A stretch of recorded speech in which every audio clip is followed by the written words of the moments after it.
Hey guys, it's Melanie. Happy Wednesday and welcome back. If you're new here, hi, I'm Melanie. I'm totally supposed to be uploading something else today, but I was in the shower this morning and I realized that I have not done an update on my sebaceous hyperplasia in quite some time, and I'm well overdue. And I get so many questions on my older sebaceous hyperplasia videos, especially the one where I had the plasma treatment done.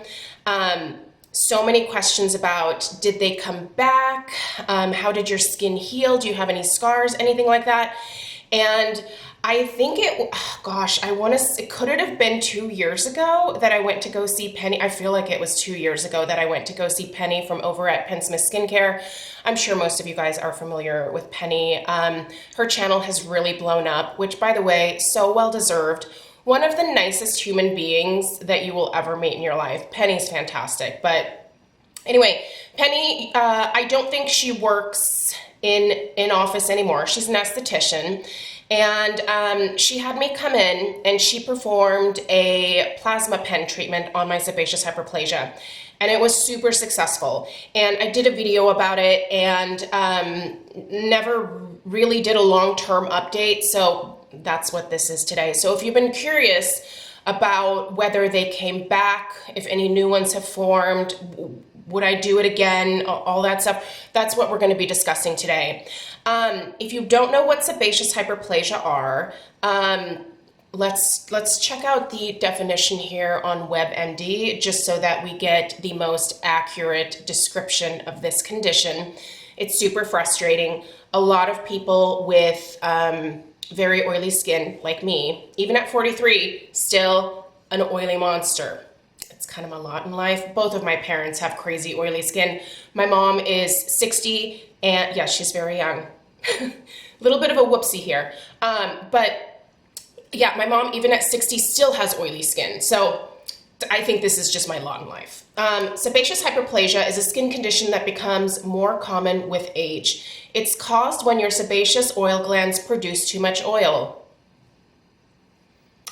which can be trapped under the skin and cause bumps. The good news is there are many treatment options available for sebaceous hyperplasia. Now, I did go through the WebMD suggestions here on things that you can do. I did all those things. Those things did not get rid of my sebaceous hyperplasia. I did use a lot of skincare that I think helped new ones probably from forming, especially in recent years. I saw some improvement in terms of them flattening out a little bit, but they never really entirely went away with topical like skincare treatments. So I just want to put that out there right away. You can lessen the look of them and you can hopefully prevent new ones from forming, which is why I talk about skincare so much on my channel. The sooner you start with a solid skincare routine, I'm actually in the process of trying to get Stella started with one. She's only 9, but she's starting to break out already. Poor girl. I feel terrible for her, but that was my experience as well. But I think the sooner you get started with a skincare routine that is really tailored for your skin's needs, the better you are in the long term in terms of hopefully preventing things like sebaceous hyperplasia. So this is a very, very common condition. A lot of people have sebaceous hyperplasia. The thing is, if you think that you have them, you should probably go to a dermatologist and have it confirmed. But this is kind of roughly what you're looking for. They are skin-colored bumps. They can kind of have a slight like cauliflower appearance to them, or they can be somewhat smooth. Some of mine were a little bumpy, but a lot of them were also really smooth and just had a little indent in the middle. And they're skin colored. They can also have a slight yellowish hue to them.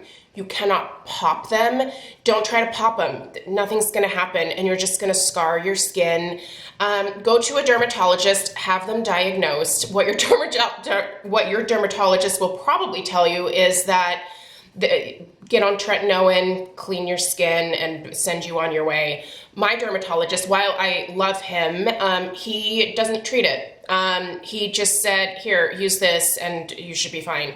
But I wasn't seeing really many results from that. And so I did decide to go see Penny when I was kind of like lamenting to her about the condition. She was like, hey, I got this new device. I think that we could potentially use it. It's not really labeled for this, but I think it might work. So I went in office and had her do the treatment, and lo and behold, it worked.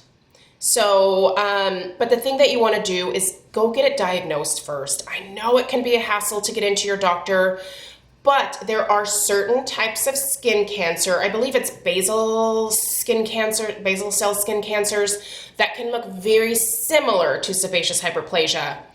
You should make sure that you do not have skin cancer.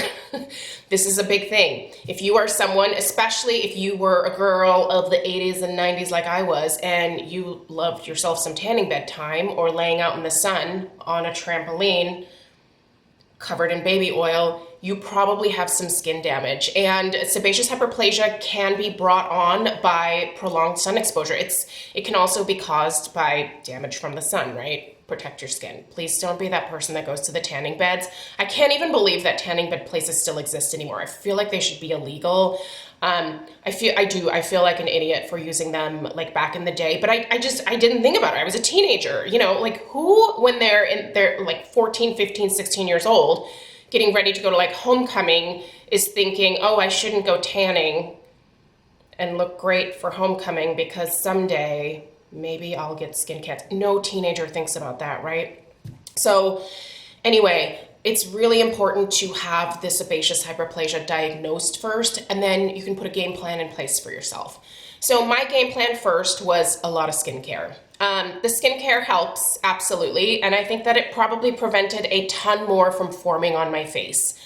But I did need to remove the ones that had grown over the years, and so I had the plasma pen treatment. And any of the areas that Penny treated with a plasma pen never came back. They can, just so you know, they can always come back no matter what you do. I have had a couple of new ones form, and I will be treating those with another plasma pen treatment because I found great success with that. Is it an uncomfortable treatment? Yeah, I mean, it feels like your skin's being zapped. It's like bee stings type of sensation. Doesn't feel great. You can have lidocaine applied. I actually didn't have Penny do that because I just figured, whatever. I've had a child. I can take a couple bee stings on my face, right? So, yeah, is it slightly uncomfortable? Yes. Do you deal with some redness, some scabbing, a little bit of discoloration for a little while afterwards? Also, yes. Did I notice any long-term scarring from it? No, not at all. The really big ones, like I had a really big one on my cheek here. Now that one, the thing is, I can still kind of tell a little bit where the old ones were. Because the skin does afterwards look a little bit different. It's a lot better than having a huge bump on my face. It's smooth, but I can tell that there's a slight difference in the texture of my skin.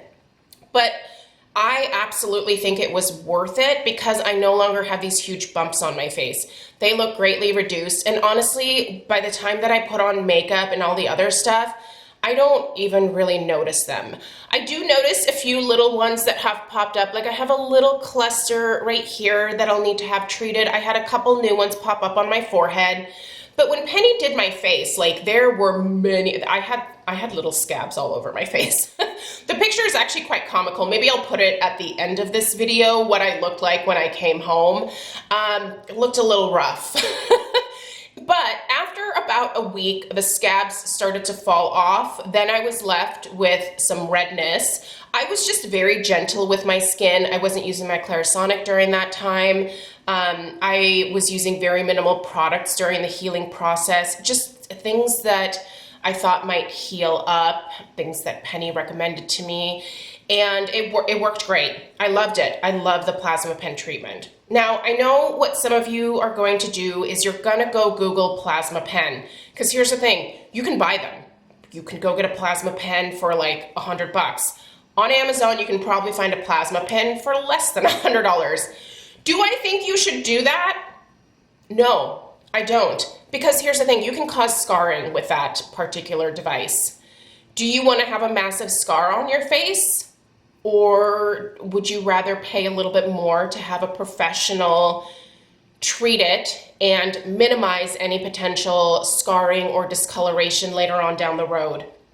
I just know with as many as I had on my face, I didn't want to risk a DIY, and I would never recommend a DIY for something like the Fibroplast pen. I don't think it's a good idea, but if you're gonna do it, please, for the love of all that is good, do your research, follow the directions, and don't overdo it. You can get scarring. So because it's my face, I'm not willing to risk it. Like, I don't feel like I can hide scars on my face very effectively. Yes, I can get a hairstyle where maybe I can get bangs if I mess up my forehead or whatever, but do I really want to do that? No, I just want to live my life normally. I would rather pay a professional, I would rather save up and pay a professional to do it properly. Now, Penny did have to do a couple treatments. The first time around, she was a little bit more conservative. We wanted to see what the results would be. I came in for a second treatment, and then I think I actually went in for a third just because there were a couple that she didn't get the borders quite right. So I had to go in for that. It wasn't terribly expensive, and it was 100% worth it to me to have the peace of mind to know that it wasn't going to scar afterwards. It's very hard with a device like this to gauge yourself how aggressive you should be, what the margins should be in terms of like, do you treat around the sebaceous hyperplasia? How many times do you like tap on it to, I will tell you, it smells awful when they're doing it. It smells like, this is so gross, burnt bacon, which would make sense because you're obliterating that oil gland, and it causes it to basically just kind of explode and just poof, disappear. Again, yes, you're gonna have some scabs on your face. So I would plan this for when you can maybe take a few days off of work. The scabs do stick around for a little while. If you don't care, then, whatever, go about your day. I guess a lot of us are still wearing masks. So if it's around this area, you can kind of cover it up that way. But I really do recommend this as a treatment. But my main recommendation is find a professional. Don't do it yourself. I don't think there's a lot of DIY stuff that I see on YouTube. People doing their own lip injections. There are people that do their own Botox. There are people that do their own threads. And I just don't think that's super safe. There are a lot of vessels, there's a lot of stuff going on in your face underneath the skin that if you don't have the education to know where everything is, I've seen people who have had to have like part of their nose cut off because they did something, a DIY project at home, and caused the skin to just die. That's awful. Don't be that person. And I know a lot of this stuff, a lot of lasers, peels, treatments, in-office treatments can be expensive. That's why I think it's worth saving up for it if it's something that you really want addressed. I think there's a lot of things that are great to do DIY at home. Like if you want to make your own Christmas ornaments, if you want to make your own birthday cake, yes, those are things that you should DIY. But using a device like a plasma pen, I just don't think it's super safe. So I feel like I cannot stress that enough because I don't want to be responsible for anyone being like, oh, plasma pen, I will get one of those and just start zapping myself. Do that as you're at your own risk. So, but am I happy with how my skin looks now? Absolutely. Here's the thing. I have had some new ones form, like I said, but they're very small, and there's not many. So it's new ones in different areas. It's not the ones that Penny treated that are coming back. So for me, long term, this has been a great solution, especially for the investments. So that's good. Skincare. Let's talk about skincare that can be a good idea if you have sebaceous hyperplasia, if you are in the process of saving money up to go get a treatment done, either a laser or something else. Get a prescription for tretinoin. One of my biggest game changers for my skin has been using tretinoin. There's coupons on GoodRx. You can bring the cost of it down. If you know someone who's going to Mexico, not that I encourage this, but I do it. My brother went to Mexico for a wedding. I think it was last November. I had him pick up some 0.05% tretinoin for me in the pharmacies down there, because in Mexico it's over the counter. Here it's not.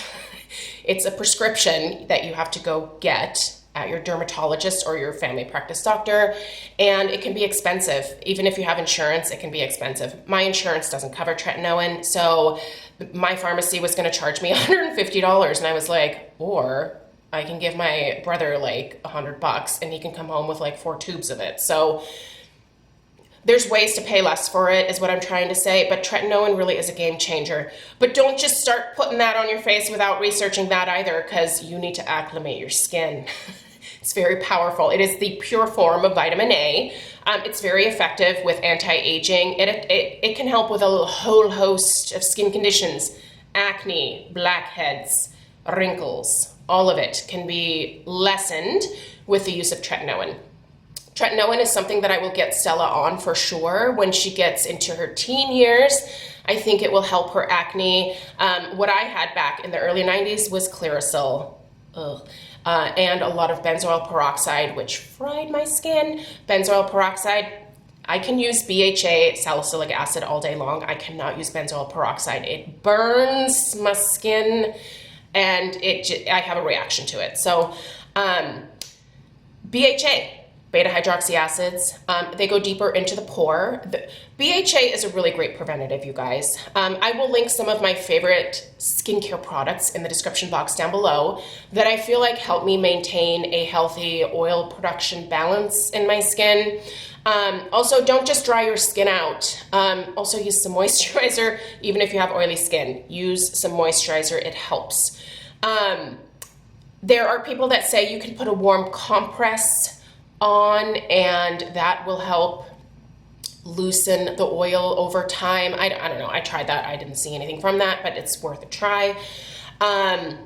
Even using things like glycolic acid, AHAs, just keeping the surface of your skin as clean and free of extra skin cells that could clog your pores, I think is a really great starting point. Just build a skincare routine that is suited to your skin type and stick to it. Wash your face morning and night. If you wear a lot of makeup, do a double cleanse. You really have to get all of that, all the sunscreen off your face at the end of every day.